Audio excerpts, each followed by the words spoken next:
God bless you brothers sisters. आज का video हमने दशमांश के बारे में बनाया है कि हमें अपनी कमाई का दशमांश परमेश्वर को क्यों देना चाहिए। आइए हम इस बारे में वीडियो को शुरू करें। सबसे पहला वचन हम देखेंगे कि परमेश्वर किससे प्रेम रखता है। दूसरा कुरिन्थियों अध्याय 9 वचन 6 से 7। परंतु बात तो यह है कि जो थोड़ा बोता है वह थोड़ा काटेगा भी, और जो बहुत बोता है वह बहुत काटेगा। हर एक जन जैसा मन में ठाने वैसा ही दान करे, ना कुड़कुड़ के और ना दबाव से, क्योंकि परमेश्वर हर्ष से देने वालों से प्रेम रखता है। ब्रदर सिस्टर, अब आप जान गए होंगे कि परमेश्वर किससे प्रेम रखता है और हमें हर्ष के साथ अपना दशमांश परमेश्वर को देना चाहिए, ना कि कुड़कुड़ाकर। दूसरा वचन हम देखेंगे कि अगर हम अपना दशमांश परमेश्वर को नहीं देते तो क्या होता है। मलाकी अध्याय 3 वचन 8 से 9। क्या मनुष्य परमेश्वर को धोखा दे सकता है? देखो, तुम मुझको धोखा देते हो और तो भी पूछते हो कि हमने किस बात में तुझे लूटा है। दशमांश और उठाने की भेंटों में तुम पर भारी शाप पड़ा है, क्योंकि तुम मुझे लूटते हो, वरन सारी जाति ऐसा ही करती है।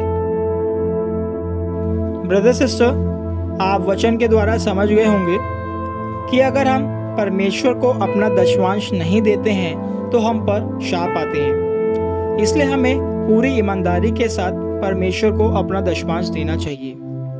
तीसरे वचन में हम देखेंगे कि अगर हम परमेश्वर को अपना दशमांश पूरी ईमानदारी के साथ देते हैं तो परमेश्वर हमें कौन सी आशीष देते हैं।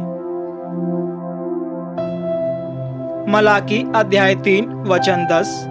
सारे दशमांश भंडार में ले आओ कि मेरे भवन में भोजन वस्तु रहे, और सेनाओं का यहोवा यह कहता है कि ऐसा करके मुझे परखो कि मैं आकाश के झरोखे तुम्हारे लिए खोलकर तुम्हारे ऊपर अपरंपार आशीष की वर्षा करता हूँ कि नहीं।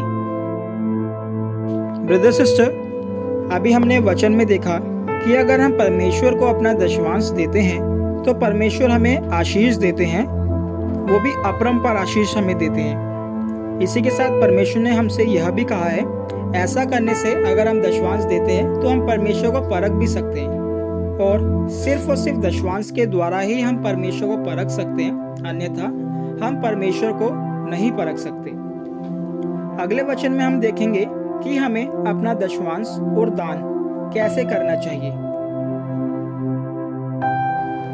मत्ती अध्याय 6 वचन 1 से 3। सावधान रहो, तुम मनुष्य को दिखाने के लिए अपने धर्म के काम ना करो, नहीं तो अपने स्वर्ग पिता से कुछ भी फल ना पाओगे। इसलिए जब तू दान करे तो अपने आगे तुरही ना बजवा, जैसा कपटी सभाओं और गलियों में करते हैं, ताकि लोग उनकी बड़ाई करें। मैं तुमसे सच कहता हूँ कि वे अपना फल पा चुके हैं। परंतु जब तू दान करे तो जो तेरा दाहिना हाथ करता है उसे तेरा बायां हाथ ना जानने पाए। ब्रदर सिस्टर, आपने अभी वचन में सुना कि हमें किस तरह से दशमांश और दान देना चाहिए।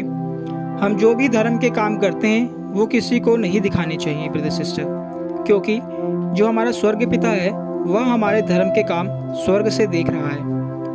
अब से जब भी आप दान करें तो आपके दाहिने हाथ ने क्या दान किया है यह आपके बाएं हाथ को भी नहीं पता चलना चाहिए, जिससे कि आपका पिता जो स्वर्ग में है आपको बड़ा प्रतिफल देगा।